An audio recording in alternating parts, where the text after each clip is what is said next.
Bonjour, je commence une série sur l'éthique et la tradition puisque je me considère comme un prof d'arts martiaux et non comme un coach, un entraîneur sportif, bien que j'ai pratiqué ce métier-là de nombreuses années.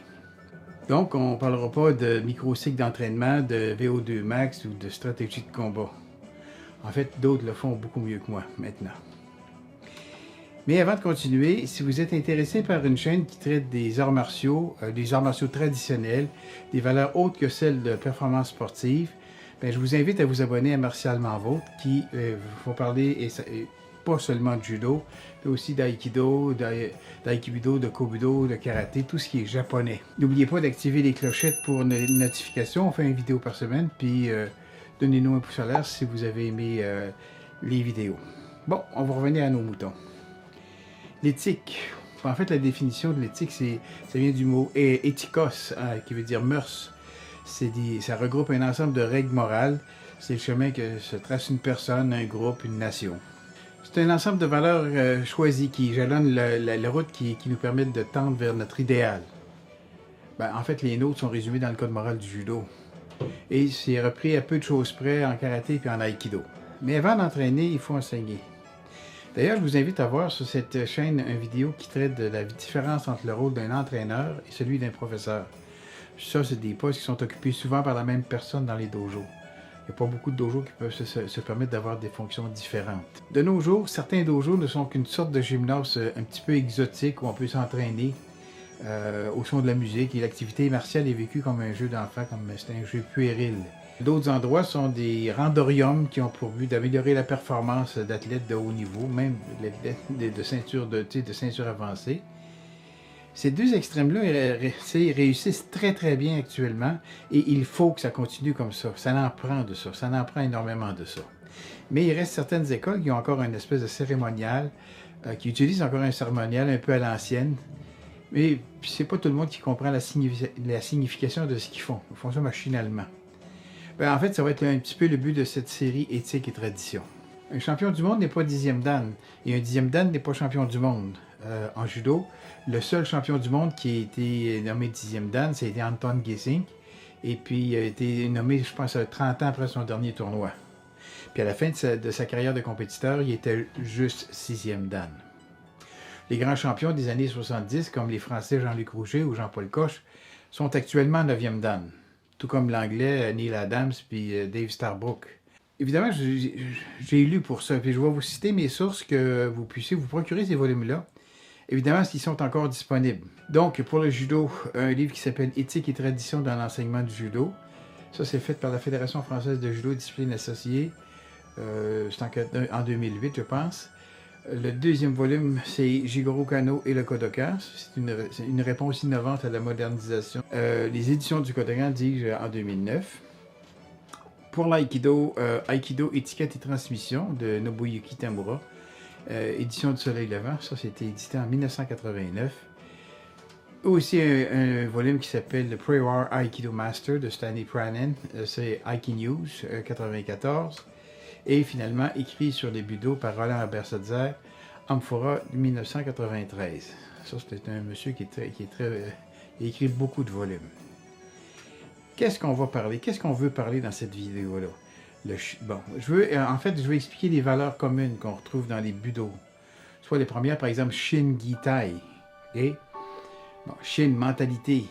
La mentalité, c'est l'esprit dans lequel on veut mettre en pratique ce qu'on apprend, puis sa relation avec Jitakyoei, prospérité, bienfait mutuel.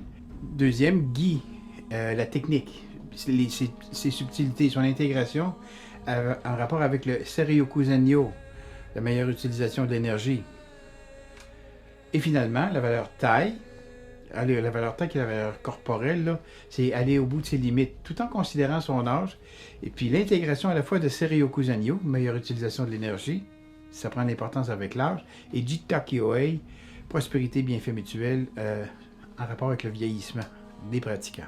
On va aussi s'attarder sur les étapes du cheminement de l'apprenti à l'expert, avec les notions de Shuhari. Ça, Shuhari, c'est une des bases de l'apprentissage chez les orientaux. On a aussi, on va travailler sur on va parler du Junori, le principe de l'adaptation. adaptation à l'environnement physique du dojo, adaptation au niveau des gens présents, les vieux, les jeunes, les avancés, les débutants, l'orientation du dojo par rapport à nos objectifs personnels, compétition, jeu ou autodéfense. On va aussi parler des moyens pédagogiques qui vont être utilisés avec le shugyo, la pratique austère, la 16 comme on dit. Le mondo, ça c'est de moins en moins fait, mais c'est la réflexion du groupe. C'est une réunion formelle normale. Habituellement, c'est une réunion formelle d'un maître d'arts martiaux et ses élèves sur le dojo, puis durant laquelle ils vont discuter de l'esprit du budo, l'esprit des arts martiaux. On va aussi parler du savoir-être, dans le dojo. On va parler du kamisa, du shimoza, du joseki, du shimozeki. On va parler du reishiki, les salutations, les postures, l'étiquette. On va parler du rôle du sensei, du senpai, du kohai. Bon, là, la table est mise, fait qu'on va commencer par les valeurs en débutant par celle qui va prendre probablement le plus de temps après, à s'incruster dans le parcours. On va commencer par le shin. Shin qui est d'ailleurs aussi appelé kokoro, le cœur. Shin, ça signifie esprit, avec une idée de moralité, puis d'attitude du comportement. Ça se retrouve aussi bien dans le respect de l'étiquette que dans l'esprit du randori ou même du shiai. Concrètement, comment on peut reconnaître tout ça? J'ai aussi une autre définition du shin, celle que nous donne Louis-Frédéric dans son livre Le Dictionnaire des arts martiaux. Le shin ou kokoro, c'est le cœur, l'esprit, l'âme d'une personne ou d'une chose. Donc, shin, dans l'idée japonaise, c'est le siège, dans l'esprit japonais, le siège de l'esprit ne se trouve pas dans la tête, mais dans le cœur. Donc, kokoro représente l'essence même de l'homme ou d'une chose, sa réalité absolue. Puis, dans un art martial, un pratiquant ne pourra pas réussir s'il n'est pas habité par le kokoro, autrement dit, s'il n'y a pas le feu sacré, puis s'il ne met pas du cœur à l'ouvrage. Le kokoro, c'est donc la passion dépassionnée, c'est-à-dire l'action sans le souci du bénéfice. Shin va prendre beaucoup d'importance avec les années de pratique, puis ça ne s'altérera pas avec l'âge. Vous savez, quand on rencontre un maître, il y a un charisme qui est dû souvent au shin qui véhicule. Le sentiment, c'est différent lorsqu'on rencontre un grand champion. L'admiration va s'ajouter le respect chez le maître. Comme par exemple, l'admiration, on peut admirer Mike Tyson, l'athlète, le boxeur. Mais sa vie personnelle, ça, c'est une autre histoire. Ça manque de gentlemanship, comme disent les Anglais. Voici ce que nous dit Nobuyoshi Tamura au sujet du shin, puis je le cite. Il faut surmonter les plus grands ennemis du budo. La colère, la peur, la crainte, le doute. OK, ça c'est la fin de la citation. Mais quel exemple nous vient en tête pour illustrer ça? Ben, la colère, par exemple, c'est quand un débutant malhabile nous fait mal, il nous pince avec un mauvais kumikata, il pince le triceps parce qu'il ne sait pas prendre le judogi. Ou encore refuse de combattre, il met les bras en corps, puis il refuse de combattre durant un randori, pour ne pas tomber puis résister à la ceinture noire.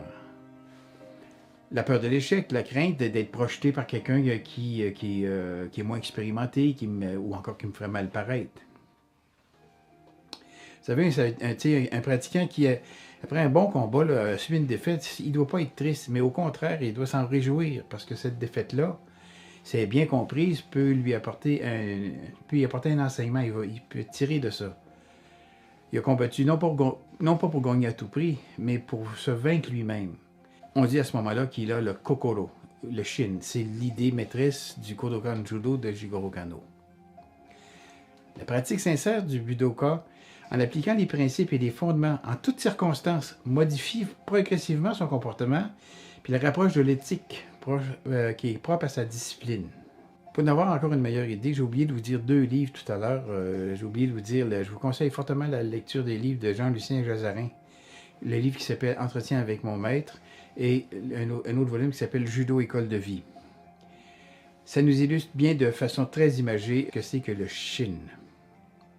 Un autre auteur très très prolifique, monsieur qui est renommé international, Roland Albert-Serza, nous dit aussi ceci. Le maître est celui qui enseigne avec le cœur, qui est capable de transmettre par un sourire ou un silence plus qu'une technique, l'essentiel, ce qu'on n'oubliera plus jamais. Dans combien de dojos à travers le monde souffle-t-on encore l'esprit du Kokoro no Budo? Pour combien de mètres cette sonorité-là est encore fondamentale? C'est toujours Albert Sadzer qui nous dit ça. Je crois pourtant que c'est la seule dimension du Budo qui mérite de survivre dans le siècle qui s'annonce. Il nous dit également le Shin est un ensemble de mouvements moraux favorisant l'élévation des qualités humaines à travers le contrôle de soi, le respect de l'autre et le sens de l'entraide. Albert Sadzer a écrit ce texte-là il y a plus de 30 ans. Il continue dans la même veine. Aujourd'hui, le Budo est trop souvent un article de consommation, trop peu un élément de réflexion et d'éducation. Puis ça convient bien, c'est ce que les gens se disent.